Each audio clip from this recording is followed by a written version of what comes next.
আসসালামু আলাইকুম।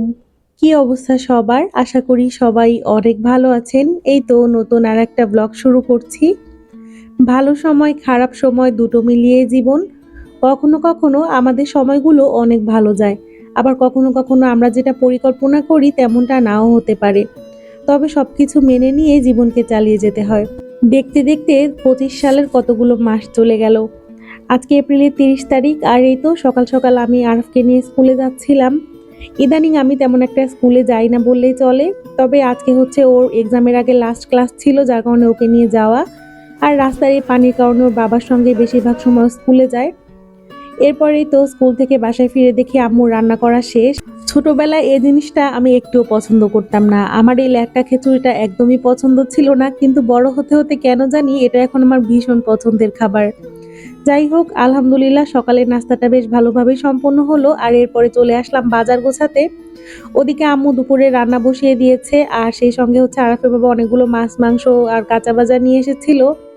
একা মানুষ একদিক দিয়ে রান্না করব, অন্য দিক দিয়ে বাজার গোছাবো আর তার মাঝে ২ টা বাচ্চা তো আছেই, ওদের মারামারি লেগেই থাকে। সাধারণত ছুটির দিনে এই বাজারগুলো করা হয় কারণ ছুটির দিনে ওর বাবাও বাসায় থাকে, ওদেরকে দেখাশোনা করতে পারে।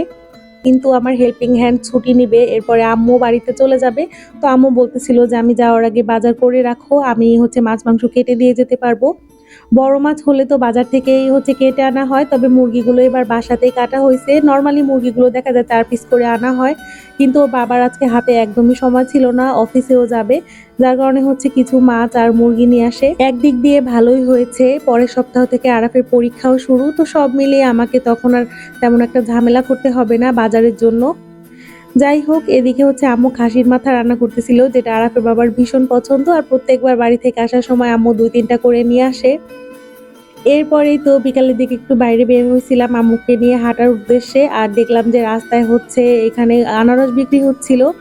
এই পাহাড়ি ছোট আনারসগুলো আমার ভীষণ পছন্দ আর আমার বাচ্চারাও দেখি যে অনেক মজা করে খায়, যেহেতু এগুলোতে তেমন একটা কাটা থাকে না আর অনেক রসালো হয়। তারপরেই তো বাসায় চলে আসি আর এসে তো মনটা খুশি হয়ে গেল। আজকে আর এই ব্যালকনিতে আমার আসাই হয়নি, তো এসে দেখি যে অনেকগুলো ফুল ফুটেছে মাশাআল্লাহ।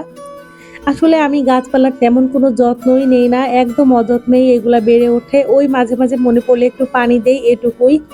তারপরেও অযত্নে বেড়ে ওঠে গাছগুলো, যতটুকু ফুল দেয় এগুলা দেখলেই না আমার মনটা অনেক বেশি খুশি হয়ে যায়।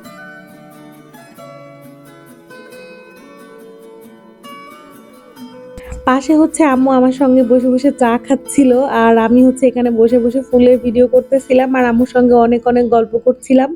আর একটা দিনই মাত্র আম্মু আছে, এরপরে চলে যাবে। তো যাই হোক আজকের মতো এখানেই বিদায় নিচ্ছি। আল্লাহ হাফেজ।